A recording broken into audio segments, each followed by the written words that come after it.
15 minutes before the Titanic disaster, there were priceless and heartbreaking moments that no one could have imagined would soon be lost forever. These were the final moments before history changed a time when life seemed completely peaceful. Passengers laughed and socialized, the ship sparkled with bright lights, and the ocean was calm and serene.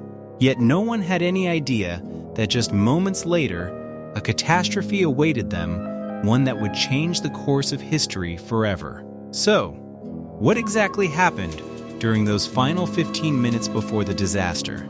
Tonight, the Atlantic Ocean looks like a mirror. The water is so unnaturally calm that it reflects the stars shining above with such perfect and eerie clarity that it seems like a giant mirror. The first-class smoking room is filled with the aroma of expensive Cuban cigars and fine brandy.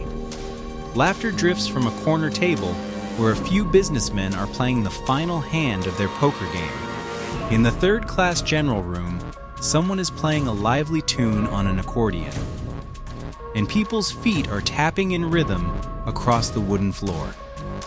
On the lower decks, a mother gently adjusts a thick wool blanket over her sleeping child and softly says that in just a few days, they will see New York.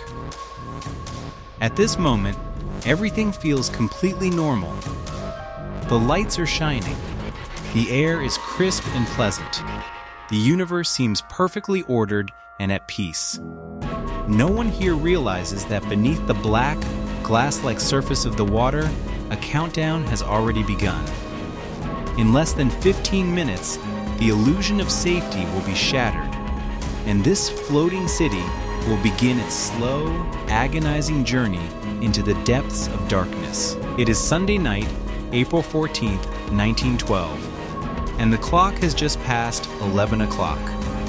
To understand this moment, you have to understand the quiet comfort and ordinary luxury of everyday life aboard the ship. On the promenade deck, a young couple walks arm in arm, braving the bitter cold. Over the past few hours, the air has grown exceptionally cold, so sharp that even breathing feels difficult.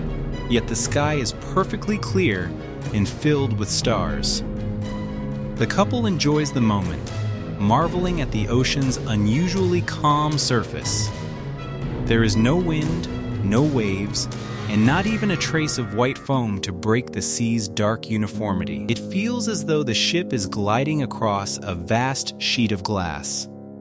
Inside, the Titanic is a vibrant tapestry of everyday human life. Stewards move quietly through the carpeted corridors, placing freshly polished shoes outside cabin doors. In the galleys, bakers have already begun preparing dough for the next morning's breakfast bread. The room is warm and fragrant with the scent of yeast. For the wealthy and influential passengers on the upper decks, tonight marks the height of a magnificent maiden voyage. They are discussing entertainment, politics, and plans for the coming spring season. For the immigrants traveling in the lower sections of the ship, this night is a dream suspended between the hardships of the old world and the promises of the new world. They are sharing stories, practicing their English, and drifting off to sleep with their tickets safely tucked beneath their pillows. This is what normal looks like.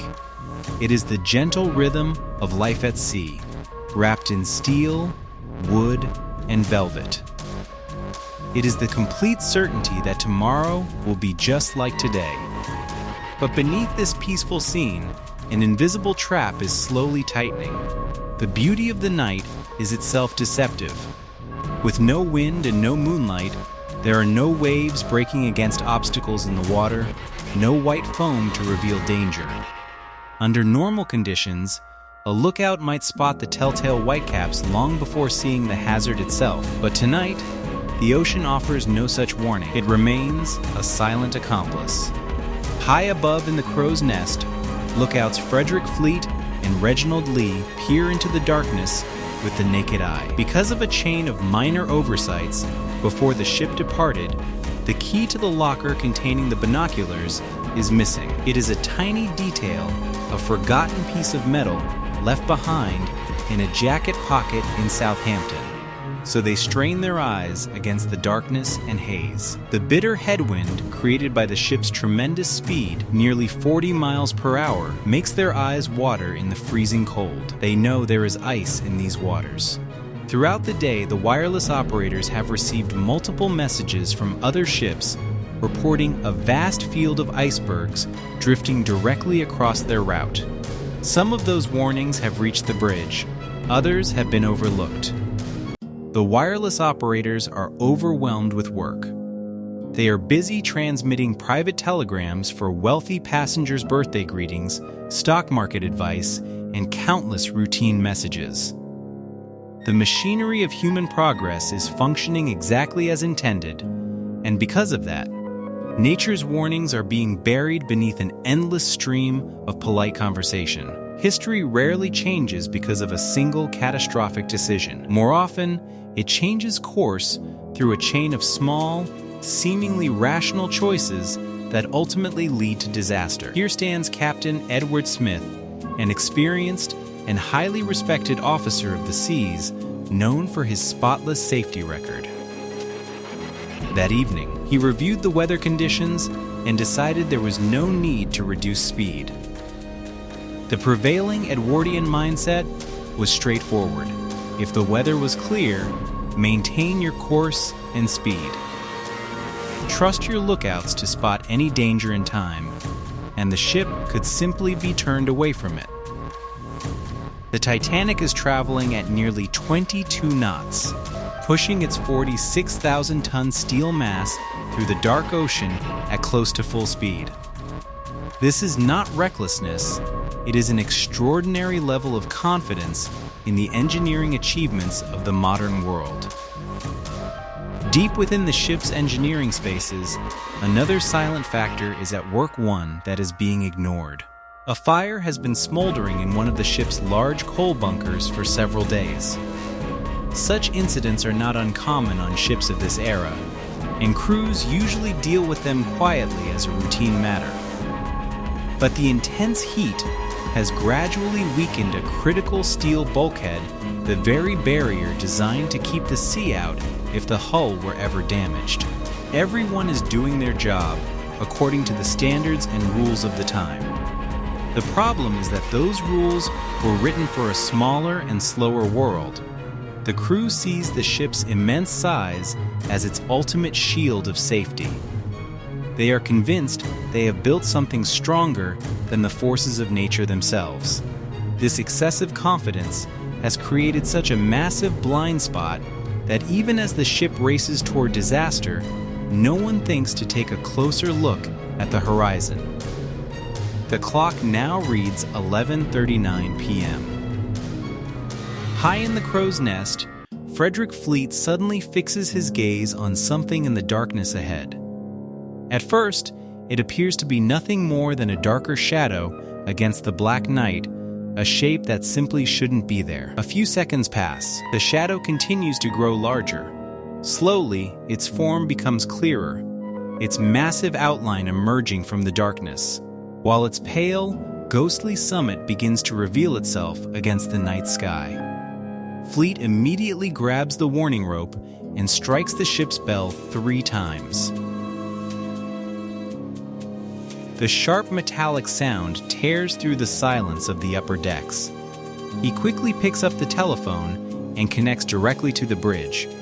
"Is there anyone there?" Fleet calls out. "Yes," comes the calm reply. "What do you see?" "Iceberg, right ahead." On the bridge, First Officer William Murdoch springs into action. He orders the engines reversed and commands the helm hard to port. At the time, it is considered the most logical response. He is attempting to steer the enormous ocean liner around the iceberg. But a ship of this size cannot change course instantly. For 30 agonizing seconds, Titanic continues charging forward at full speed while her bow slowly begins to swing to the left. This is the moment when history becomes impossible to change. Had Murdoch chosen to strike the iceberg head-on, the ship's reinforced bow would likely have been crushed, but there is a strong possibility that the vessel might have remained afloat. Instead, by turning the ship, he exposes its long and far more vulnerable side to the danger. The time is now 11:40 p.m., yet there is no massive explosion. No violent impact is felt. Beneath the surface of the water, the jagged underwater portion of the iceberg scrapes along Titanic's side, silently slicing through steel plates as though unzipping them. Freezing Atlantic water immediately begins pouring into the ship, and the first 6 watertight compartments start flooding. Up on the passenger decks, most people barely notice that anything has happened. In the smoking room, poker players glance up briefly as a slight ripple disturbs the water in their glasses. On the promenade deck, a few passengers notice chunks of ice falling onto the deck.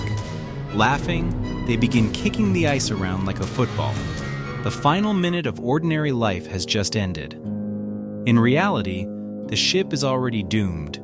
Yet for the 2,200 people aboard, the music is still playing, the lights are still shining, and the world remains as beautiful and normal as it seemed only moments before. They have no idea that in just a few short hours, many of their lives and this voyage itself will come to an end. As the situation gradually becomes clear, panic begins to spread throughout the ship. Cries for help echo across the decks as the freezing Atlantic steadily claims more of the vessel. Passengers and crew alike slowly realize the horrifying truth: the ship is sinking. The lights still glow against the night sky, but time is running out. For many aboard, this will be their final night. And the great ship that once seemed unsinkable is now slipping beneath the ocean. We often remember history through the lens of the disaster itself, focusing only on the panic, the lifeboats, and the freezing water. But the true tragedy of the Titanic lies in the ordinary moments that came before it. The unfinished letters left on writing desks, the pocket watches still ticking away inside waistcoats, and the simple promises of, "We'll finish this conversation in the morning," that is where the real heartbreak lives. Those people were not characters in a disaster movie. They were mothers, fathers, dreamers, and children, spending what seemed to them like an ordinary night, no different from any other. They were surrounded by the greatest technology of their age, with no idea how fragile their sense of security truly was. History rarely announces its arrival with thunder or explosions. More often, it moves quietly through moments that seem completely ordinary, waiting patiently for the instant we look away.